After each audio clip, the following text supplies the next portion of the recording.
Bonsoir, bonsoir, bonsoir à tous. Soyez abondamment bénis. Bonsoir à tous et à toutes, bien-aimés de l'Éternel.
Soyez abondamment bénis, on se connecte et on tapote, on se connecte et on tapote, on se connecte et on tapote.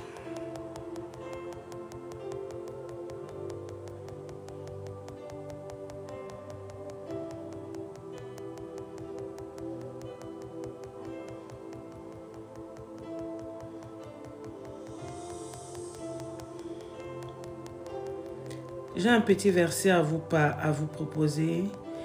Le 1 Timothée, chapitre 4, verset 13.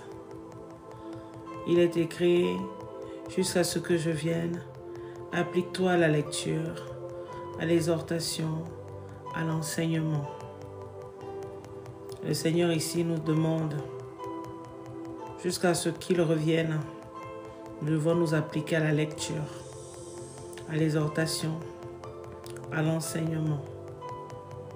Parce que la lecture, c'est une nourriture. C'est ça qui nous permet d'avoir la connaissance. C'est ça qui nous permet de sortir de l'ignorance. C'est ça qui nous permet de sortir de l'aveuglement. Amen.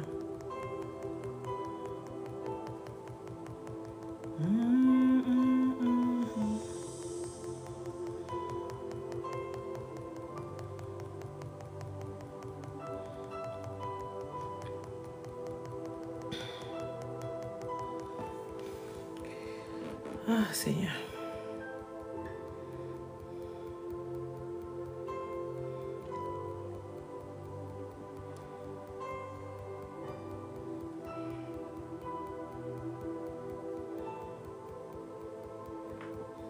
Aujourd'hui, nous allons reprendre l'étude biblique. L'étude biblique nous va porter sur l'épître de Galates. Va porter sur l'épître de Galates. Donc aujourd'hui, nous allons faire le Galates chapitre 1 et le chapitre 2. Galates est un petit livre, est un petit livre dont en soi, il n'y a pas grand-chose. Il n'y a pas grand-chose.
Nous allons commencer dans 2 minutes. Pour ceux qui sont là, tant mieux. Ceux qui ne sont pas là, tant pis.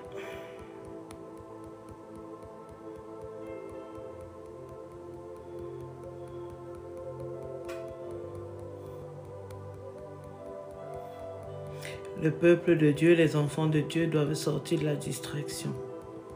Vous devez sortir de la distraction, de toute forme de distraction.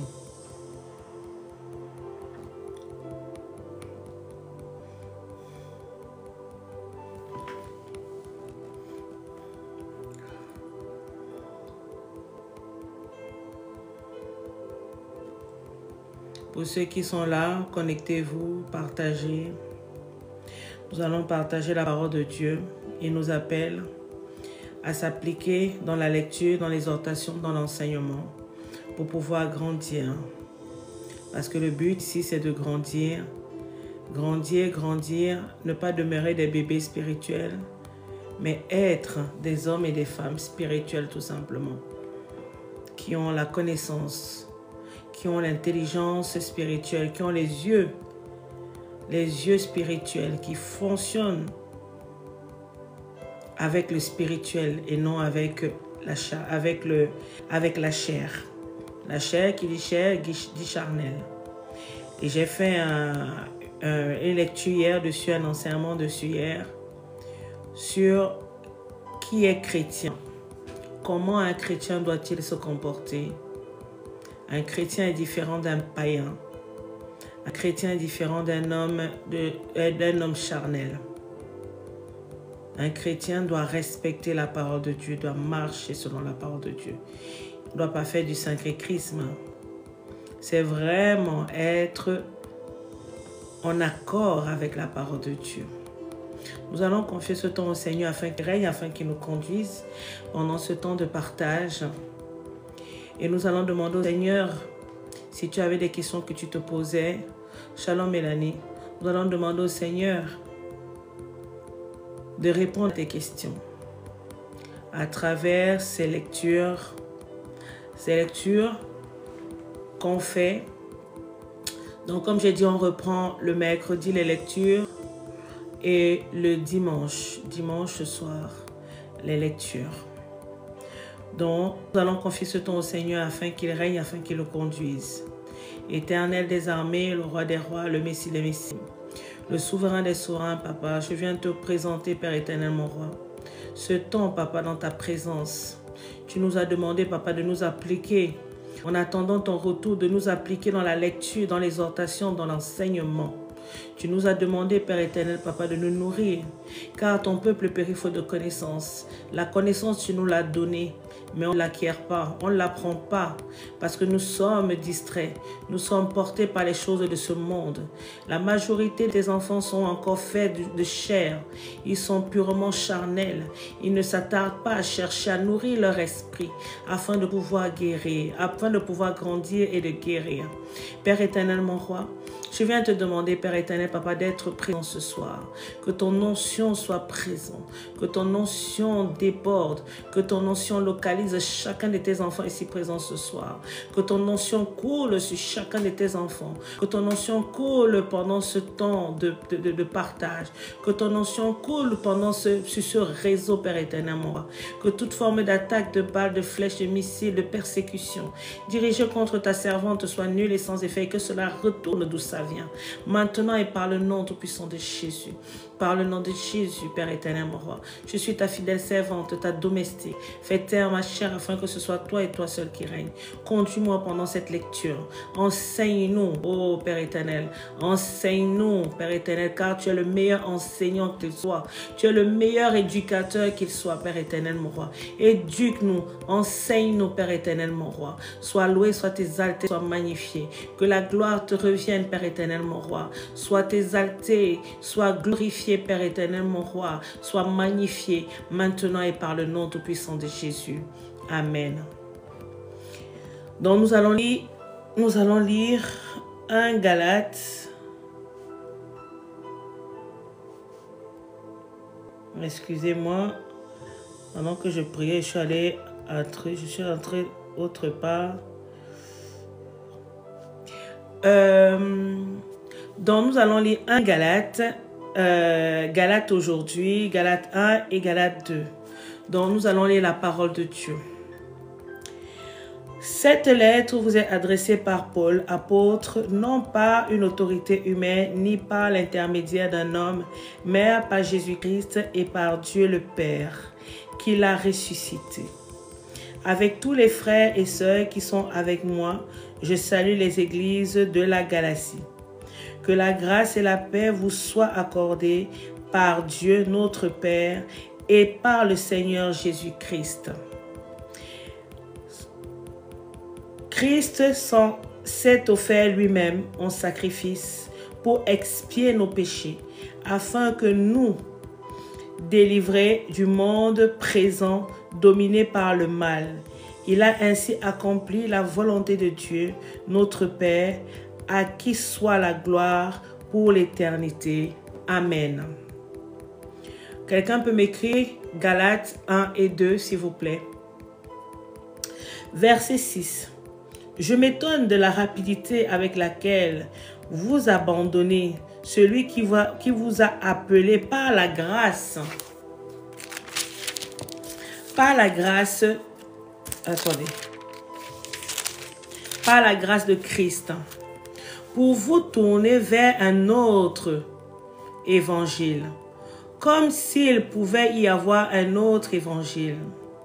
Mais il y a des gens qui sèment le trouble parmi vous et qui veulent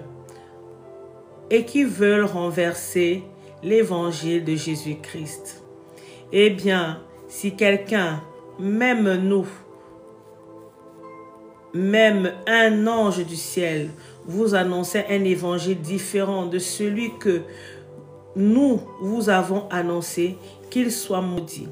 Je l'ai déjà dit et je le répète maintenant. Si quelqu'un vous prêche un autre évangile que celui que vous avez reçu, qu'il soit maudit. Nous allons déjà nous arrêter là en précisant que quand il dit, si quelqu'un vient en parlant des serviteurs de Dieu, les différents serviteurs de Dieu qui prêchent l'évangile, mais l'évangile qui n'a rien à voir avec ce que notre Père a écrit, ces personnes-là seront maudites.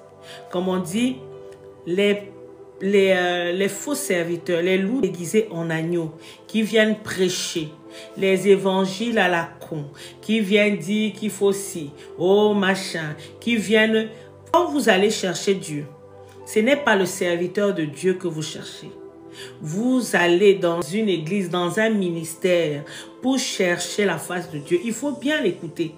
Le serviteur de Dieu n'est pas Dieu. Moi, je ne suis pas Dieu. Je suis la servante de Dieu. Écoutez bien, je suis la servante de Dieu. Donc, quand tu viens ici et que tu te dis c'est pour moi que tu viens, tu as loupé ton coche. Parce que ce n'est pas pour moi que tu viens. Ne viens pas pour moi. Parce que si tu venais pour moi, prends ton téléphone, éteins ou scroll. Passe à autre chose. Mais si tu viens chercher la vérité, si tu viens chercher la justice, tu peux t'asseoir, rester. Si tu viens chercher Dieu, tu viens lui demander de t'apprendre à l'aimer, de t'apprendre à faire de lui ton délice. Oui, tu peux rester. Il y a beaucoup d'enfants de Dieu là dans les différents ministères. Quand ils s'élèvent pour aller dans les différents ministères ou dans les différentes églises, ils ne vont pas pour chercher Dieu. Ils vont pour chercher le pasteur. Est-ce que le pasteur est là? Est-ce que le pasteur est là? Imaginez-vous, et la majorité du temps, vous vous levez avec la chair. Vous vous levez avec la chair pour aller soi-disant chercher Dieu. Vous n'avez aucun discernement. Parce qu'une copine vous a invité à tel endroit. Est-ce que c'est la volonté de Dieu que tu ailles dans cette église-là? Est-ce la volonté de Dieu que tu ailles dans ce ministère-là? C'est là la question que tu dois te poser. Ce n'est pas parce qu'on t'a invité quelque part que tu dois prendre tes affaires, partir. Tu dois d'abord demander la volonté de Dieu. Est-ce ta volonté, papa, que j'aille là-bas? Et la majorité du temps, quand vous arrivez dans certaines églises ont un socle. Leur église est construite sur du mensonge. Les églises sont construites sur le mensonge. Et quand une église est construite sur le mensonge, ça va faire quoi? Ça va faire que les bergers, eux-mêmes, ils seront perdus. Les bergers n'auront pas n'auront pas la connaissance appropriée, la connaissance que Dieu veut qu'ils aient en fait. Parce que Dieu nous demande d'avoir la connaissance, de nous nourrir. Et surtout quand vous ne lisez pas, c'est encore pire, quand vous ne lisez pas la parole de Dieu. Là, on peut vous noyer sans problème. On peut vous noyer sans problème, on peut vous apprendre, on peut vous détourner. Il y a plein de ministères là, quand vous allez. Si vous allez avec la chair, vous tombez. Vous tombez dans les envoûtements. J'ai vu une fois des séries, ce sont les films nigérians. Les films nigérians disent totalement la vérité. La majorité, vous avez un pasteur, il est un homme de Dieu, mais parce que son église n'excelle pas, il commence à sortir de l'évangile de Dieu pour pouvoir créer sa propre évangile. Il va voir les marabouts pour pouvoir prendre en grandeur. Et du coup, il y a certains qui ont les mami wata, qui ont les esprits des eaux, qui ont les esprits de ci, qui ont les esprits de ça, pour pouvoir faire exceller leur ministère. Mais si toi, tu te lèves, tu n'as aucun discernement. Mon cher, ma bien-aimé, tu es foutu. Le monde dans lequel nous marchons aujourd'hui, du moment où tu sors de chez toi, tu traverses le pas de ta maison. Même déjà dans ta maison, tu n'es pas en sécurité. Encore pire quand tu traverses le pas de ta maison pour sortir. Là alors, tu as les loups qui t'attendent partout. Mais si tu n'as pas le discernement, ce n'est pas parce que l'ami qui t'invite, qui te dit, soi-disant qui te dit tous les jours, je vais à l'église, je vais à l'église, tu veux venir avec moi, tu veux venir avec moi. Peut-être c'est le diable qui a envoyé cette personne venir te chercher pour te détourner parce que tu as quelque chose. Il y a beaucoup d'enfants de Dieu qui sont détournés dans ces églises, qui fait en sorte que aujourd'hui ils se sont complètement détournés de Dieu parce qu'ils sont allés avec la chair. Ils sont allés dans le paraître. Il y avait du monde. Oh, on va dans les trucs où il y a du monde. Ce n'est pas là où il y a du monde obligatoirement qu'il y a Dieu. Ce n'est pas là où il y a du monde qu'il y a la vérité. C'est ce que vous devez comprendre. Vous devez d'abord chercher avant tout. Tu dois chercher avant tout la vérité et la justice. Et pour cela, tu dois avoir le discernement. Quand vous allez dans les églises où on vous dit que la femme ne doit seulement mettre le foulard, ses cheveux, la femme n'a pas le droit de ne pas avoir les cheveux, doit avoir les cheveux couverts tout le temps. Ça, c'est un autre évangile. Ça, ce n'est pas l'évangile de Dieu. Ce n'est pas l'évangile de Dieu. La femme ne doit pas prêcher. Il n'y a que les hommes qui ont l'autorité. Ça, c'est leur évangile. Ça n'a rien à voir avec l'évangile de Dieu. Ça n'a rien à voir avec son évangile. Vous avez d'autres églises où la femme, elle doit s'habiller comme un sac. Les hommes peuvent s'habiller comme ils veulent. Mais les femmes doivent s'habiller comme si, quand vous les voyez, vous dites, mon corps est le temple du Saint-Esprit. On ne doit pas s'habiller vulgairement. En tant que chrétien, tu ne dois pas t'habiller vulgairement. Tu dois t'habiller avec classe, avec élégance. Tu ne dois pas être vulgaire. Mais la qualité d'habillement là que certains ont, tu te demandes que on te met les longues robes jusqu'en bas. On te met soit les longues robes blanches avec les foulards, que c'est ça que tu dois porter tout. Ça devient un dogme. Ça devient une doctrine. Ça devient une doctrine. Ça n'a plus rien à voir avec l'évangile. Ça n'a plus rien à voir avec l'évangile.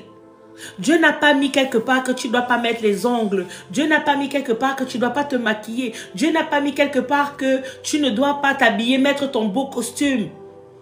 Dieu n'a pas mis que machin n'a pas... Si tu veux mettre ta petite jupe, ce n'est pas pour aller à l'église. Tu peux mettre ta belle jupe, pas petite jupe, pas sexy. Parce que qui dit déjà sexy, dit sexe derrière. Ce qui dit sexy, dit sexe. Parce que derrière sexy, il y a sexe. Donc, ça veut dire que tu t'exposes et tu appelles la sexualité sur toi. Tu appelles les mauvais regards sur toi. Tu appelles les désirs impudiques sur toi. Il y a des gens qui créent des fausses évangiles. Mais si toi, tu n'as pas le discernement et que tu te lèves parce que je cherche Dieu, oui, je n'ai pas une église, je dois à tout prix, tu n'es pas obligé d'aller dans une église. Donc Dieu n'a pas disposé l'église dans laquelle tu dois aller ou le ministère dans lequel tu dois aller pour prier. Demande à Dieu de te guider vers le ministère ou vers l'église, vers l'homme de Dieu ou la servante de Dieu qui va t'accompagner. C'est comme ça que vous devez faire les prières. Ça vous évite d'avoir les faux évangiles qui font en sorte que vous vous détournez après du Père. Parce que c'est vous-même, c'est à cause de vous-même.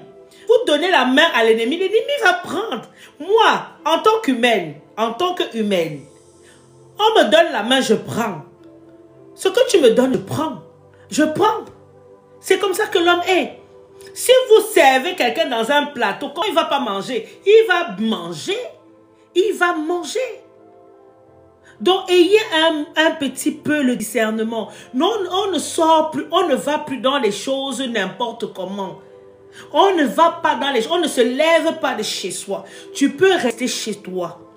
Jusqu'à ce que Dieu, jusqu'à ce que papa te missionne pour dire oui, à tel endroit tu peux aller. Il va même mettre sur ta route le serviteur ou la servante de Dieu là sur laquelle tu dois te diriger. Mais quand vous voulez toujours aller dans les églises, moi ça fait, depuis que je suis ordonnée, je suis chez moi. Mon église c'est moi. Là, nous sommes une église. Le fait que je sois avec vous, nous sommes une église. Je vous prêche. Nous sommes une église. On n'a pas besoin d'aller dans les lieux où on peut chanter. Si on veut, on doit faire les louanges. On fait les louanges. On chante. On chante. Vous voulez toujours le paraître. Le paraître. Le bling bling. La poudre de perlimpinpin. La poudre de perlimpinpin. Et c'est dans cette même poudre de perlimpinpin qu'on vous mange, que le diable vous attrape. Parce que vous aimez le paraître. Vous n'allez pas pour chercher Dieu. Vous allez pour le paraître. Certains ont les objectifs d'aller chercher les hommes. D'autres ont les objectifs d'aller chercher les femmes. Parce que tu te dis que si je reste à la maison, qui va me regarder? Il faut que je m'habille bien. Il faut que je porte le sac à main. Je porte ici. Je fais ça pour aller à l'église. Tu fais ça pour qui? Tu fais ça pour aller chercher Dieu. Dieu t'aime tel que tu es. Tu es la création de Dieu. Il t'a fait à son image. Il t'a fait à son image.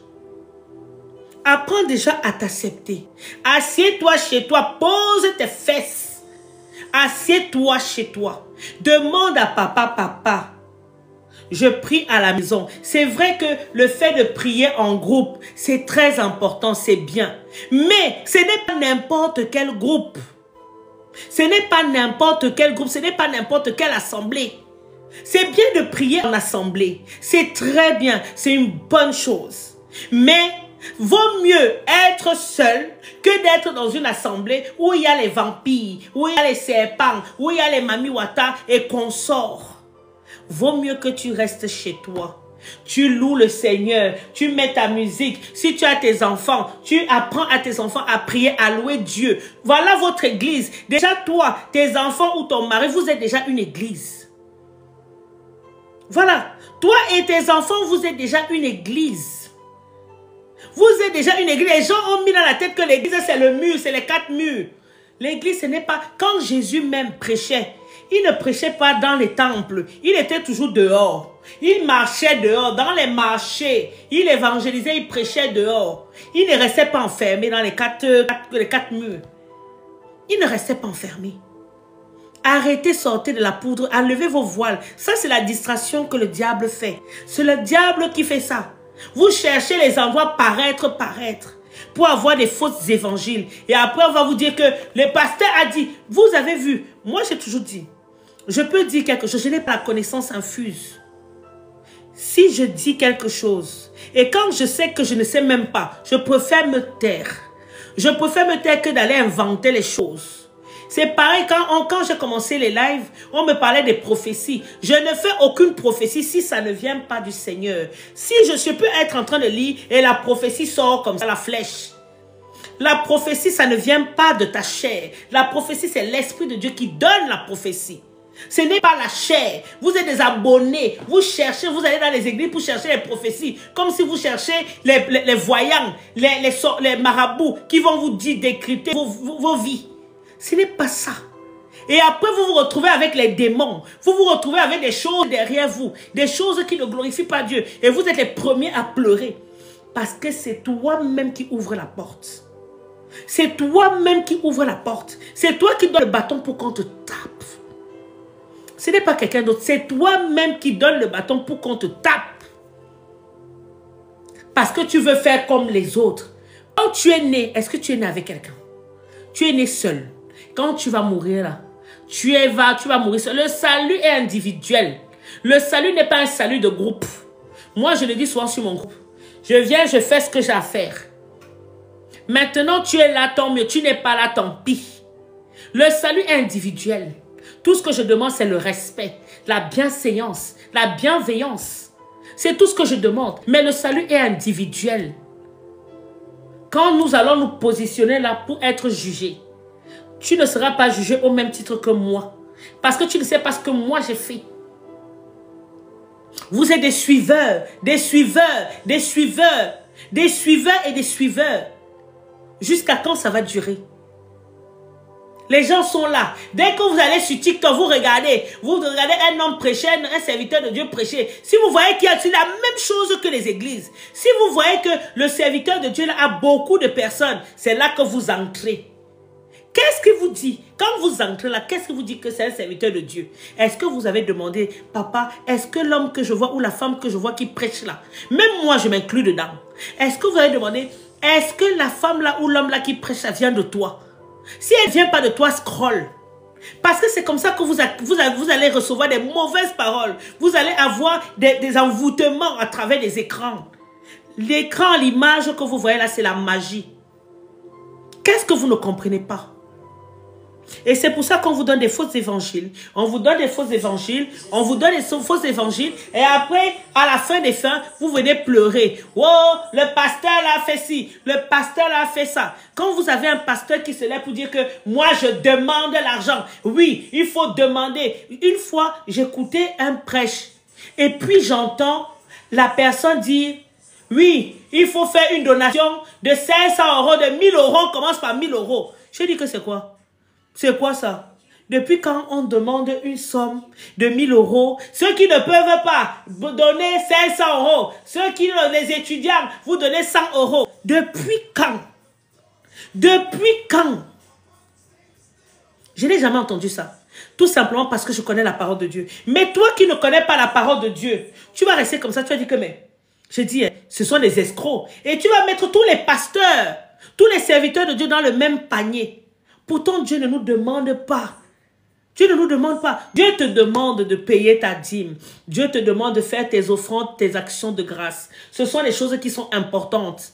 Et même quand tu fais ton offrande, tu n'es pas, le pasteur ou le serviteur de Dieu n'a pas venu te dire que donne une offrande de 500 €, donne une offrande de 200. Non! J'ai dit non! L'offrande vient du cœur. Ça peut même être 2 €, comme la vieille dame au niveau dans la parole de Dieu. La veuve. Les gens passaient pour entrer dans le temple, ils déposaient des grosses sommes.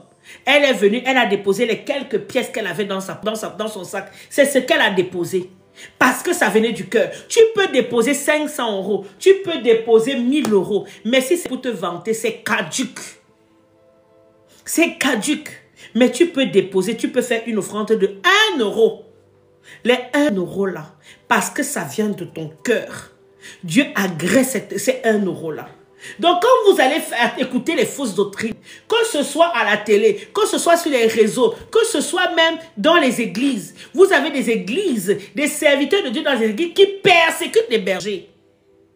Vous avez des serviteurs de Dieu dans les églises qui persécutent les bergers. Mais vous êtes là. Et quand on va se gâter, vous allez prendre tous les serviteurs de Dieu. Sans distinction, vous allez mettre dans le même panier. C'est à cause de qui? C'est à cause de vous. C'est vous-même les responsables.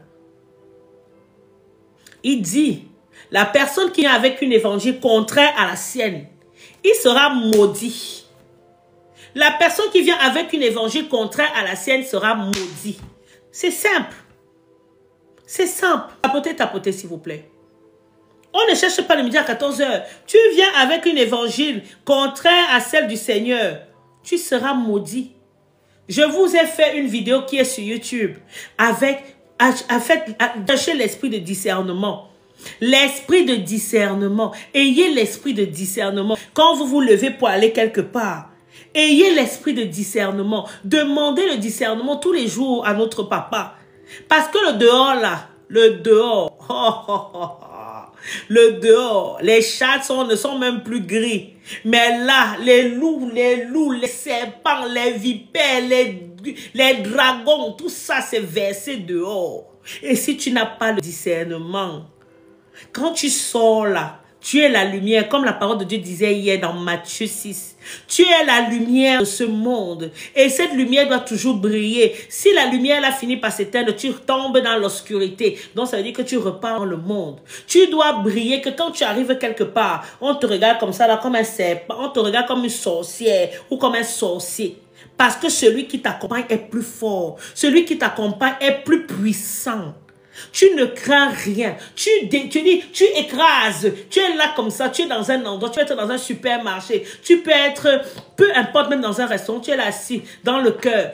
J'écrase la tête des scorpions. Que toute autorité démoniaque qu'il y a dans ce lieu-ci, je l'ai détruit. Tu es là. Pour toi, tu souris. Tu es là, tu souris même. Mais dans le cœur, dans ton esprit, tu es en train de prier. Tu es en train de briser. Tu es en train de renverser les Goliaths qui sont autour de toi. Tu es en train de marcher, d'écraser la tête des serpents. Au calme, avec le sourire.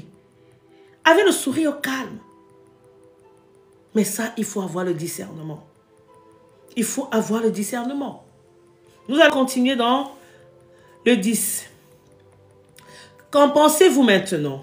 Est-ce que la faveur des hommes que je recherche... Attends, excusez-moi. Est-ce la faveur des hommes que je recherche ou celle de Dieu? Vous êtes venus sur cette terre pour chercher la faveur des hommes ou la faveur de Dieu. Parce que la majorité là, vous là, que ce soit sur les réseaux sociaux, que ce soit dans les églises, vous êtes là pour chercher, que ce soit même dans la vie de tous les jours. Vous faites les choses pour le paraître, parce que vous cherchez la faveur des gens. Oh, quand ils disent que, ah, Marlène, oh là là, elle est bien, hein, elle est pieuse, elle prie beaucoup, hein. Il te voit, c'est parce que tu montres que tu pries, mais au fond, quand tu arrives à la maison, tu ne pries pas. Parce que tu es habillée là comme une bonne religieuse. Wow, elle est vraiment pieuse. Elle est pieuse avec les habits. Mais quand elle arrive à la maison, on voit ce qu'elle fait. Dans la nuit, là, quand tout le monde dort, quand elle sort là, on voit ce qu'elle fait.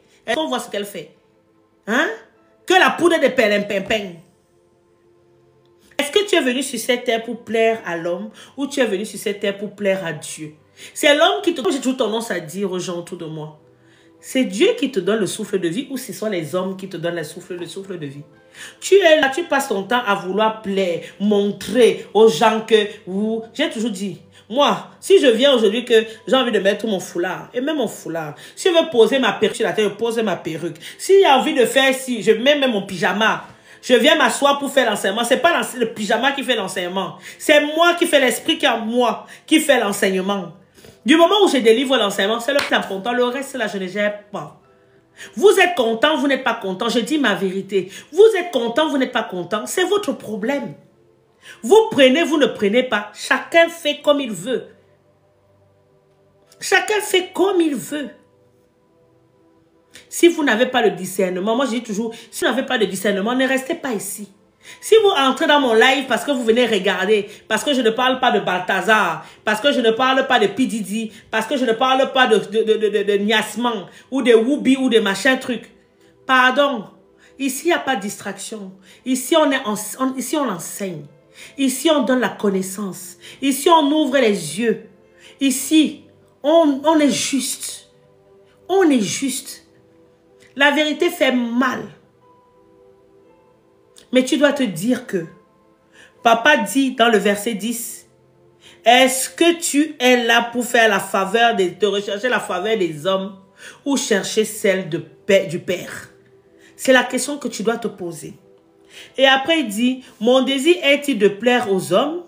Si je cherchais encore à plaire aux hommes, je ne serais pas serviteur de Christ. Si tu passes tant de temps à chercher à plaire aux hommes là, oublie, tu n'es pas serviteur de Christ. Oublie, tu es le serviteur de l'homme. Et qui dit l'homme, dit le diable. Qui dit l'homme, dit le diable. Parce que si tu ne cherches pas la faveur de Dieu, tu cherches la faveur de qui? De l'homme. L'homme va te décevoir.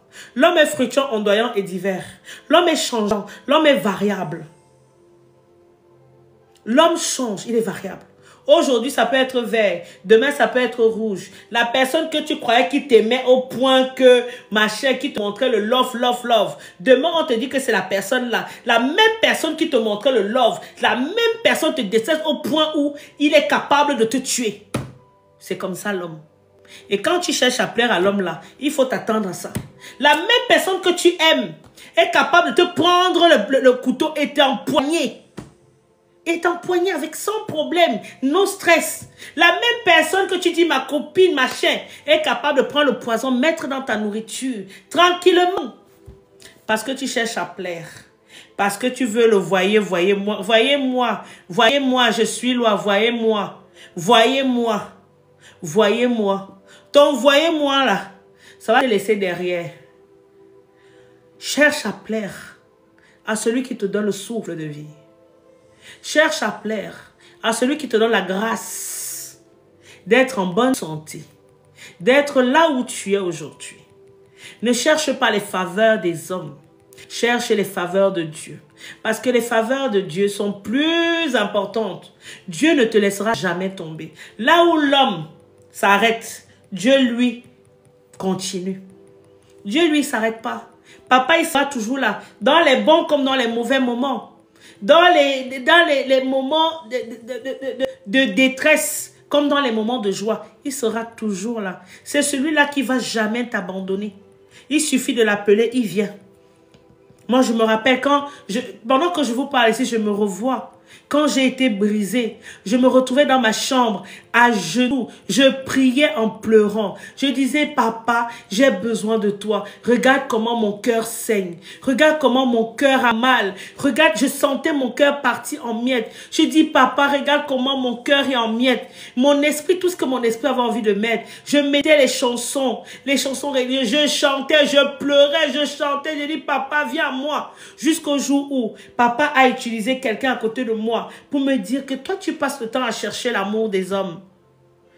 Je suis le véritable amour. Papa est le véritable amour. Quand elle m'a dit ça, que arrête de chercher l'amour des hommes.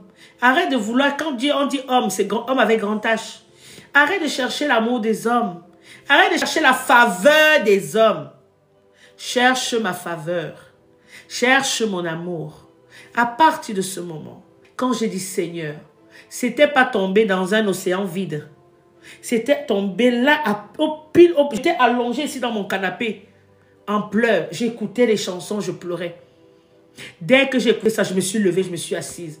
J'ai commencé à dire, Seigneur, merci. Merci que ton amour répare toutes les parcelles de mon être. Partout où j'ai été blessée, là où j'ai été trahie, là où j'ai été rejetée, là où j'ai été abandonnée. Papa, restaure-moi, répare-moi. À ce moment-là, j'ai senti en moi une joie monter. Une joie, j'ai commencé à pleurer de joie. Parce que j'ai tout simplement appelé, j'ai dit, papa, je suis là. Tel que je suis, prends-moi. Prends-moi. Prends-moi. Donc arrêtez de marcher avec votre chair. Marchez avec l'esprit.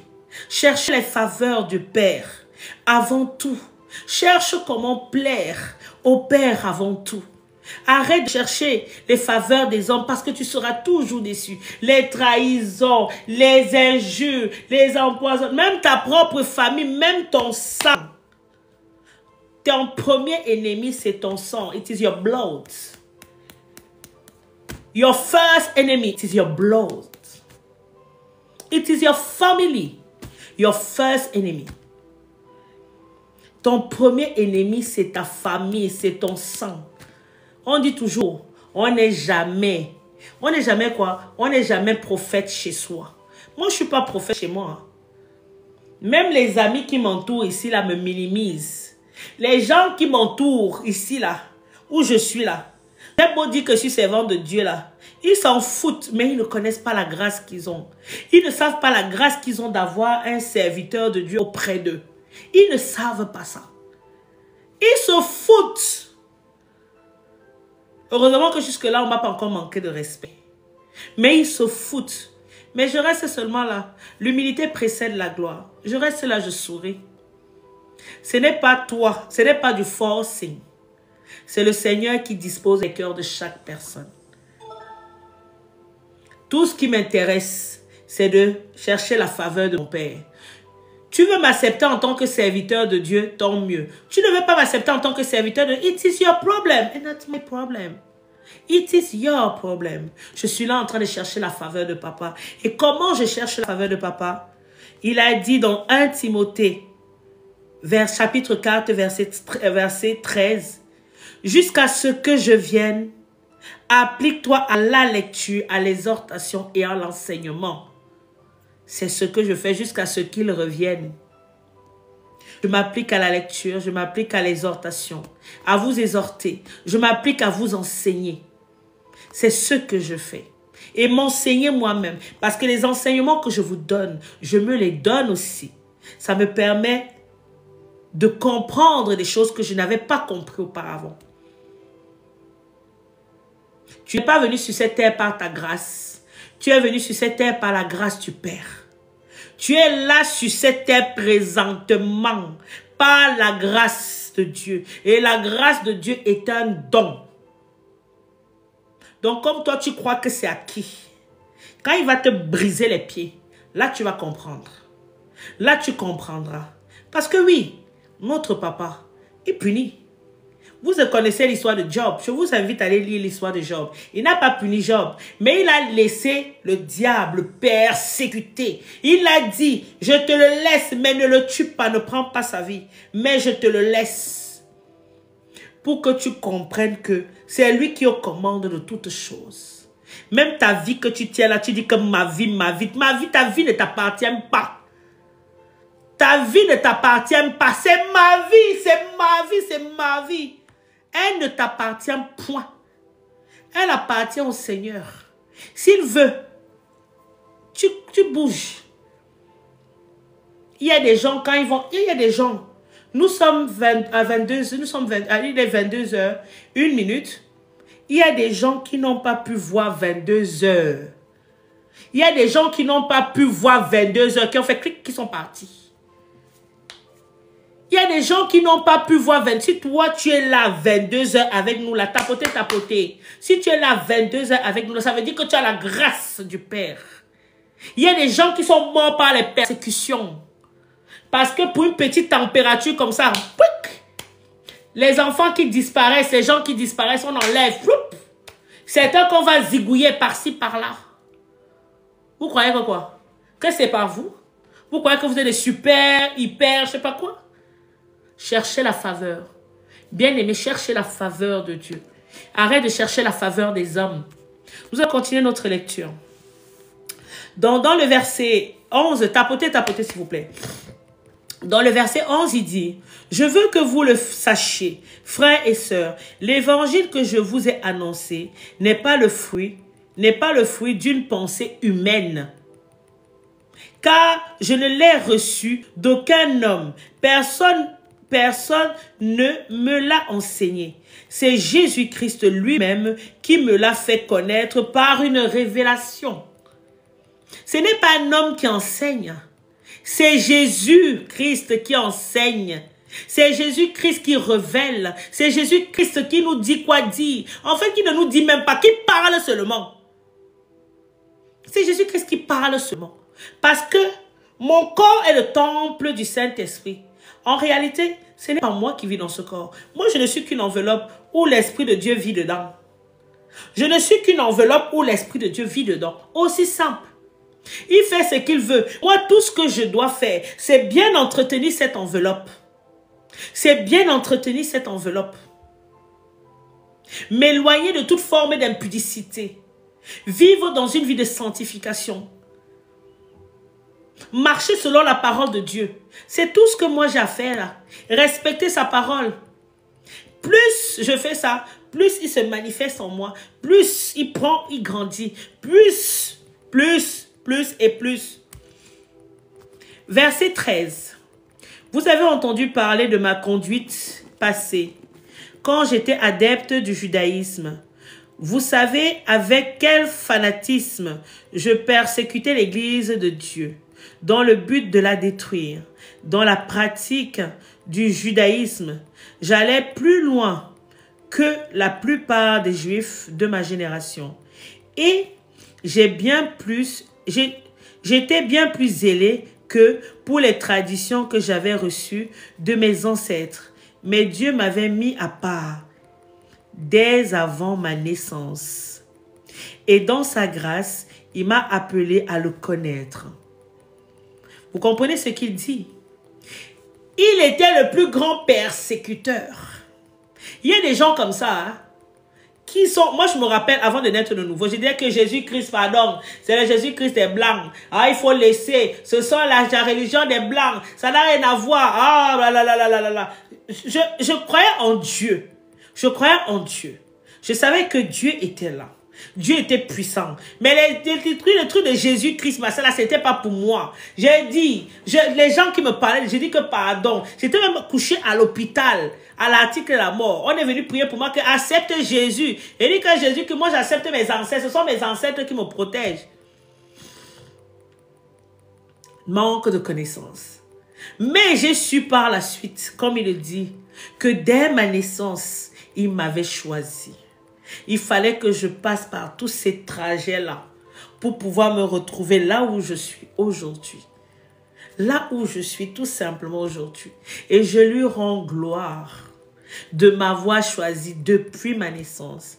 D'avoir mis sa main. Parce que tu as beau. C'est comme cette femme-là qui fait son témoignage en ce moment, la femme de Papa Wemba, qui fait l'ex-femme de Papa Wemba, qui fait de Wemba, qui fait les témoignages en ce moment. Elle est née, elle était prévue avant sa naissance qu'elle serait une grande sorcière, une grande occultiste. Ça n'a pas loupé. Elle a fait, Dieu a laissé, c'était sa destinée. Dieu a laissé qu'elle aille dans l'occultisme. Dieu a laissé qu'elle aille dans l'occultisme. Jusqu'au jour où Dieu a dit maintenant c'est bon, stop. Arrêtons de faire couler le sang là, c'est bon là, maintenant je te ramène. Je te ramène à moi. Tu veux que tu m'en... Elle a voulu. Elle était une femme cupide. C'était que l'argent, l'argent. Elle a voulu, machin, mais il n'y avait pas moyen. Dieu la ramenait toujours. Il la ramenait. Vous n'avez pas. Vous ne pouvez même pas comprendre. Si tu n'as pas. Ah Seigneur. C'est pour ça qu'on dit nous tous ne sommes pas enfants de Dieu. Dieu a ses enfants. Depuis le début, il sait que telle personne est telle. Même si on voit la personne aujourd'hui en pleine prostitution, tôt ou tard, il va enlever cet enfant de la prostitution pour ramener à lui. Même si cet enfant-là est dans le vagabondage, dans les meurtres, dans les crimes, tôt ou tard, il va enlever cet enfant pour ramener à lui. Et cet enfant-là va faire sa gloire. Parce qu'à travers cette vie-là, il va se glorifier à travers cette vie. Parce qu'il n'y a que comme ça que papa doit se glorifier. Sinon, papa n'est pas venu. Il n'a pas envoyé son fils unique sur la terre pour les gens qui connaissent déjà, qui sont parfaits. Ils sont venus, il est venu sur cette terre, il est mort sur la croix pour les imparfaits. Pour les imparfaits. C'est pour ça qu'il est mort. J'aurais pu refuser aussi. J'aurais pu rejeter, mais il m'aurait toujours harcelé. Il m'aurait harcelé jusqu'à ce que je me serais mise au diapason. Vaille que vaille, je me serais mise au diapason. Je n'avais pas le choix. C'est moi-même. Parce qu'à un certain moment, c'est toi-même qui appelles pour dire que papa vienne. Si tu existes vraiment, viens. Je t'appelle, viens. J'ai besoin de toi. C'est toi-même qui l'appelle maintenant. Ce n'est pas quelqu'un d'autre, c'est toi-même qui l'appelle. Mais dans le verset 15, il est écrit, « Mais Dieu m'avait mis à part dès avant ma naissance, et dans sa grâce, il m'a appelé à le connaître. Aussi, dès qu'il lui a plu de révéler en moi son Fils, pour que je l'annonce aux non-juifs, je n'ai consulté personne. Je ne me suis même pas rendu à Jérusalem pour rencontrer ceux qui étaient déjà apôtres avant moi. Mais je suis parti pour l'Arabie. De là, je suis retourné à Damas. Ce n'est que 3 ans plus tard que je suis allé à Jérusalem pour faire la connaissance de Pierre, chez qui je suis resté 15 jours. À part lui et Jacques, le frère du Seigneur, je n'ai rencontré aucun autre apôtre. Dieu m'est témoin que je ne mens pas en vous écrivant cela. Ensuite, je me suis rendu dans les districts de la Syrie et de la Cilicie. Mais les chrétiens des églises de la Judée ne me connaissaient pas personnellement. Ils avaient seulement entendu dire, celui qui autrefois nous a persécutés prêche maintenant la foi qui voulait détruire. Et il louait Dieu à mon sujet.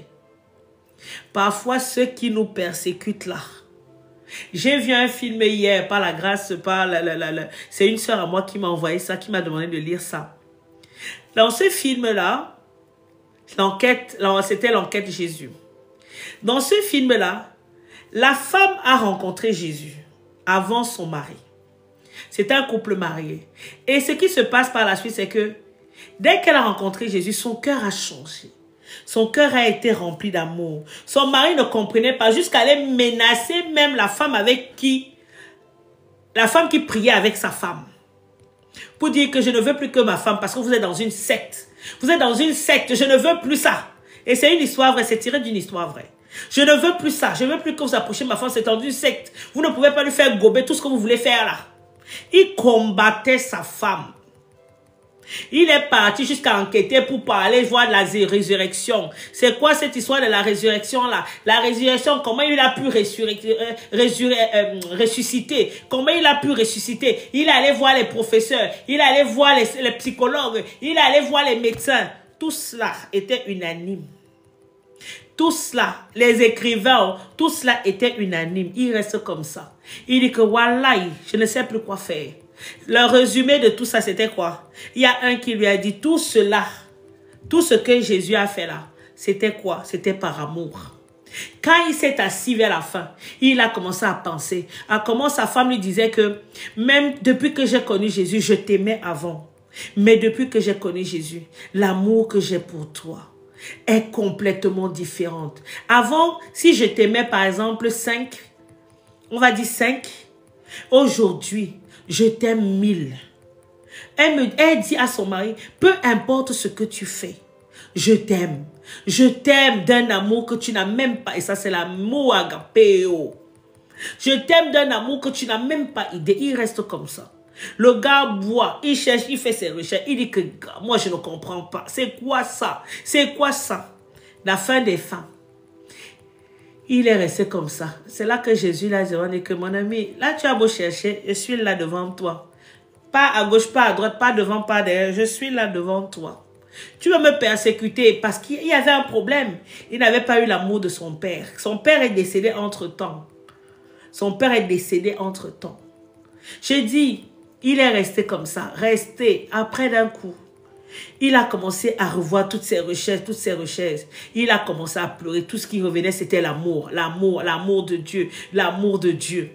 Il est parti voir sa femme. Il dit à sa femme, j'ai cherché, je sais que je t'ai persécuté. J'étais persécuté, j'avoue, je te demande pardon. Mais le Jésus là que tu pries, j'ai compris. Comment on fait? Apprends-moi, montre-moi ton Jésus là. Et vous savez ce qui s'est passé par la suite? C'était un journaliste enquêteur. Le même qui a persécuté Jésus là, il est devenu pasteur. Il est devenu pasteur. Donc pour dire que vous avez beau persécuter, quelqu'un peut persécuter l'église, c'est lui là que papa va aller chercher pour dire que toi là tu es mon tinda, comme on dit chez nous au Cameroun. Toi là tu es ma bonne proie, toi là tu vas venir, il va te montrer par A plus B plus Z que je suis le créateur de toutes choses. Je suis l'alpha et l'oméga. Tout passe par moi. Tout commence par moi et tout finit par moi. Je vais seulement te montrer ça. Et la majorité du temps, ces gens-là, ce sont les serviteurs de Dieu.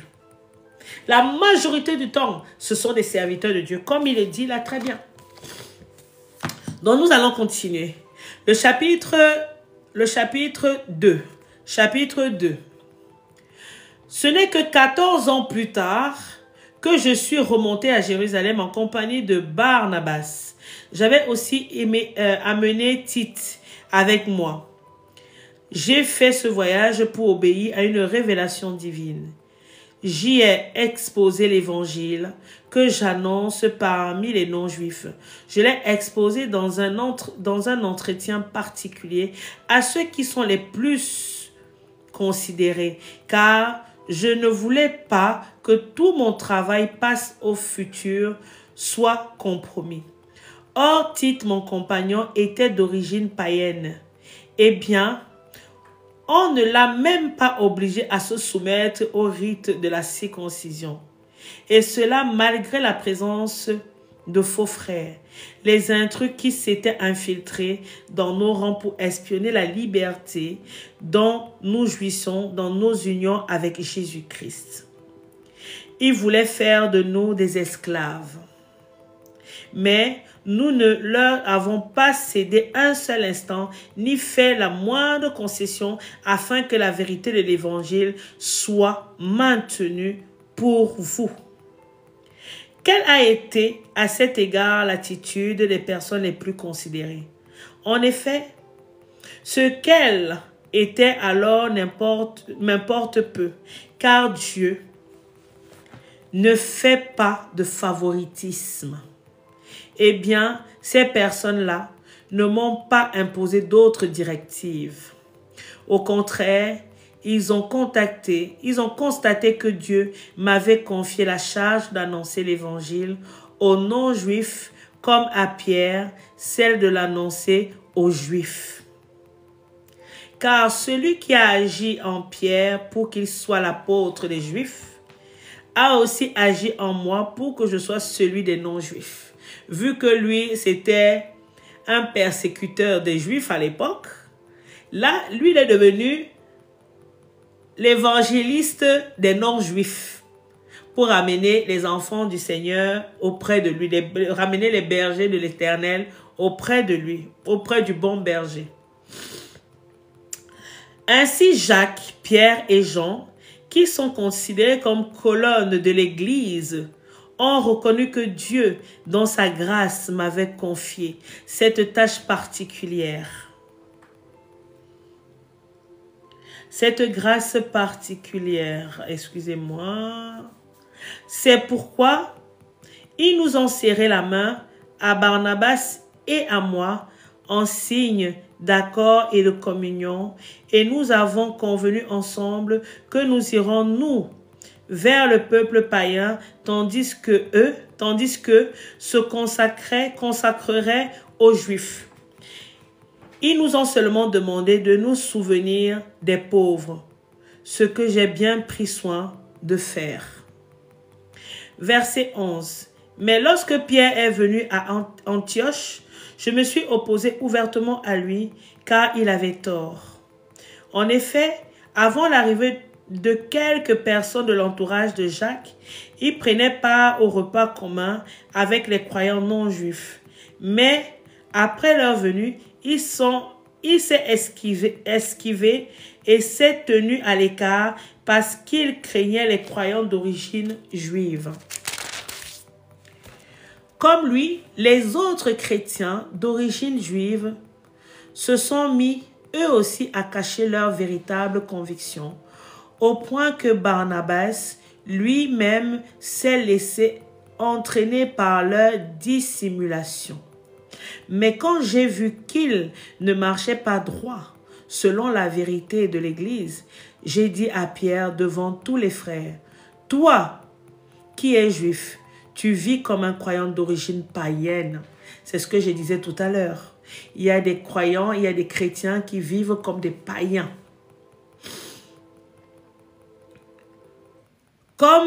Comment peux-tu vouloir obliger les frères et sœurs d'origine païenne à vivre comme des juifs? Nous qui sommes juifs de naissance, nous ne faisons pas partie, excusez-moi, nous qui sommes juifs de naissance, nous ne faisons pas partie de ces pécheurs que sont les païens. Cependant, nous avons compris qu'on est déclaré juste devant Dieu. Non parce qu'on accomplit les œuvres que commande la loi, mais uniquement par la foi en Jésus-Christ. C'est pourquoi nous avons, nous aussi, placé notre confiance en Jésus-Christ pour être déclarés justes par la foi et non parce que nous aurions accompli ce que la loi ordonne. Car personne ne sera déclaré juste devant Dieu parce qu'il aura accompli ce qu'ordonne la loi, mais si, en cherchant à être déclaré juste dans l'union avec Christ, nous avons montré par là même que nous étions des pécheurs comme les païens. Cela signifie-t-il que Jésus est complice du péché? Loin de là. Nom de Jésus. Non de là. Car si je remets en vigueur le régime de la loi que j'ai abandonné, alors je me place moi-même dans la situation d'un homme qui transgresse la foi. Car c'est par la loi que je suis mort au régime de la loi afin de vivre pour Dieu. En effet, je suis crucifié avec Jésus. Ce n'est plus moi qui vis, c'est Christ qui vit en moi. Ma vie en tant qu'homme, je la vis maintenant dans la foi au Fils de Dieu qui, par amour pour moi, s'est livré à la mort à ma place. Ainsi, je ne rejette pas la grâce de Dieu, car si c'est l'obéissance à la loi qui permet d'être déclaré juste, alors Jésus-Christ est mort pour rien. Amen. Donc, il est dit très bien ici, nous devons comprendre une chose. Merci, prophète. Nous devons comprendre une chose. Nous vivons par la grâce, parce qu'il est mort sur la croix pour nous. Il est mort en même temps, nous sommes morts. Quand il est ressuscité, on a été ressuscité. D'où, merci Seigneur, d'où quand tu te baptises, le baptême par immersion, quand on t'immerge, tu meurs. Et quand on te sort de l'eau, tu ressuscites, tu deviens une nouvelle créature. Cherchez à avoir la faveur de Dieu et non celle des hommes. Marchez avec conviction. Marchez avec discernement dans les choses de Dieu. Ne marchez pas avec votre chair dans les choses de Dieu. Cherchez à grandir dans l'amour et la paix de Jésus-Christ. Quand tu as goûté l'amour ou quand tu as goûté la paix, il n'y a que notre Père pour nous donner la paix. Une paix qui n'a pas de nom. Que quelqu'un peut même t'insulter, tu souris seulement, tu rigoles et tu passes. Cherchez la paix. Excusez-moi.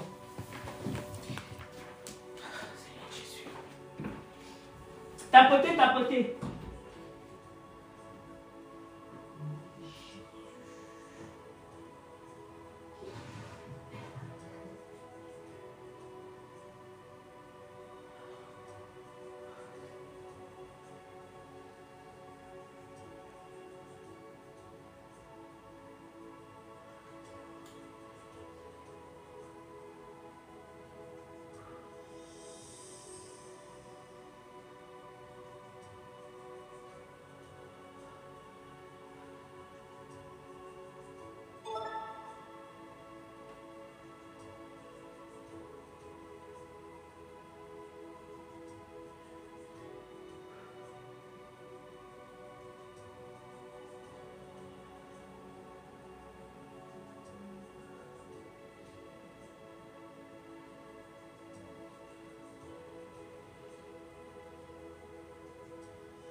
Excusez-moi, merci d'avoir patienté. Donc, comme je vous disais, vraiment, vivez dans l'amour de Jésus-Christ. Vivez avec beaucoup de discernement. Le monde dans lequel nous vivons aujourd'hui n'est pas un monde. Le diable est là. L'antéchrist est là. Je vous ai même dit que même nous-mêmes, la majorité des gens même sont des antéchrists. Parce que si tu arrives à faire du mal à ton prochain, ça veut dire que toi-même tu es antéchrist. L'antéchrist, ce n'est pas celui qui va descendre du ciel. Je suis antéchrist. L'antéchrist vit avec nous. Donc, il faut vivre avec beaucoup de discernement. Ne te lève pas pour aller dans un lieu de prière parce qu'une copine ou quelqu'un t'a invité. Pour toi aussi, tu te lèves, pouf, tu pars. Vaut mieux rester chez toi, dans la présence du Seigneur, à louer l'Éternel, à clamer l'Éternel, à adorer l'Éternel, à glorifier l'Éternel chez toi. Surtout, cherche la faveur de Dieu. Ne cherche pas la faveur des hommes. Mon frère, ma soeur, ne cherchez pas la faveur des hommes, cherchez la faveur de Dieu. C'est ça qui doit faire sens à vous.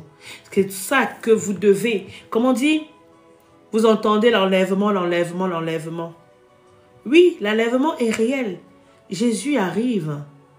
Il arrive bientôt. Il arrive bientôt. C'est pour ça que le diable s'excite. Mais en même temps, Dieu nous a donné le libre arbitre. Dieu t'a donné le libre arbitre. Si tu veux continuer à vivre comme les gens de ce monde, ou si tu veux continuer, ou si tu veux aller dans la lumière, il a dit dans sa parole que tu es le sel de ce monde. Tu viens donner la saveur dans ce monde. Tu viens donner la saveur dans ce monde. Et si cette saveur-là disparaît, tu deviens quoi? Tu deviens walou, tu deviens comme les gens du monde. Tu deviens comme les gens du monde. Attelle-toi à toujours être ce sel qui vient donner la saveur à ta nourriture. Attelle-toi à toujours être cette lumière éclatante. Regarde la pleine lune.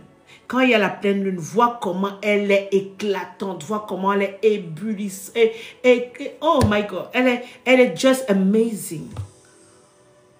Regarde comment elle est. C'est comme ça que tu dois être. Tu dois être cette lumière-là que quand tu arrives quelque part, tu n'as pas besoin de te gesticuler. Tu n'as pas besoin de gesticuler. Tu es calme. Ce sont les autres autour de toi qui vont gesticuler. Ceux qui ne donnent pas gloire au Seigneur autour de toi vont gesticuler. Et tu sauras. Tu n'as pas besoin d'avoir peur. Parce que celui qui vit en toi est plus fort. Il t'accompagne partout. Il est partout avec toi. Donc tu ne crains aucun mal. Vis dans une vie de sanctification. Partout où tu pars, tu te laves du sang de Jésus. Tu laves tes enfants du sang de Jésus. Tout ce que tu vas toucher, tout ce qu'on va te donner. Le sang de Jésus, le sang de Jésus. Le sang de Jésus, le sang de Jésus. Le sang de Jésus sur toutes choses. Sur toutes choses. Ne cherche même pas à comprendre le sang de Jésus. Tu sens que tu te laisses, en fait, tu te laisses juste porter par l'Esprit. Le nom de Jésus est puissant. Le nom de Jésus fait fuir vos persécuteurs.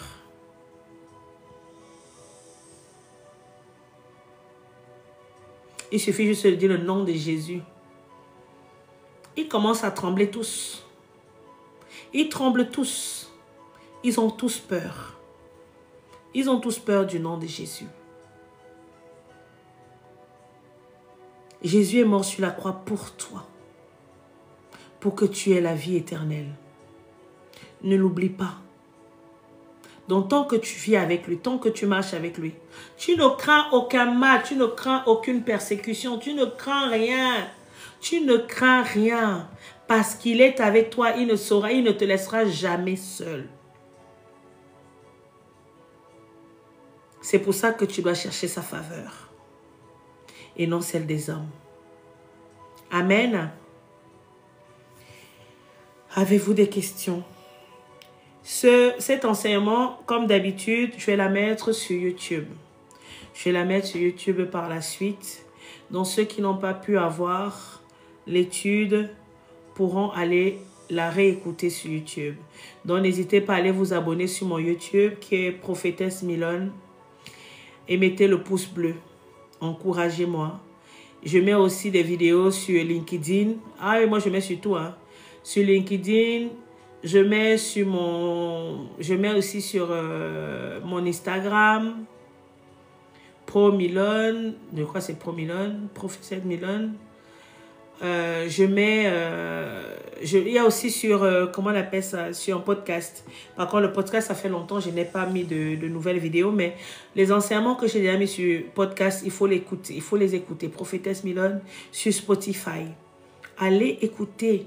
En attendant l'arrivée de Jésus, écoutez, lisez. Écoutez les exhortations, écoutez, enseignez. Enseignez-vous. Il n'y a pas meilleur. De ce fait, vous sortirez de toute forme de manque de connaissances. C'est le manque de connaissances qui nous tue. Hein?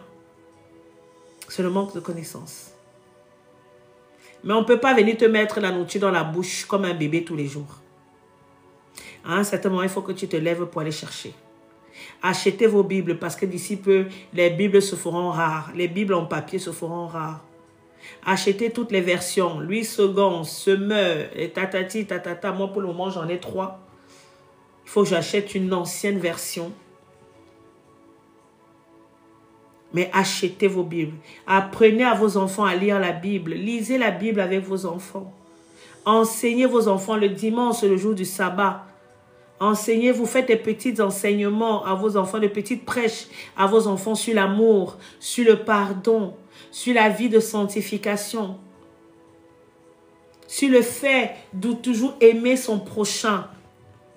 Apprenez cela à vos enfants. C'est comme ça qu'on enseigne, les enfants. Il y a les dessins animés là. Moi, je regarde Superbook. Superbook, que ce soit en anglais ou en français. Il parle de la Bible, il parle d'Esther, il parle de Nicodème, il parle de Salomon, il parle de David, de tous les grands personnages de la Bible.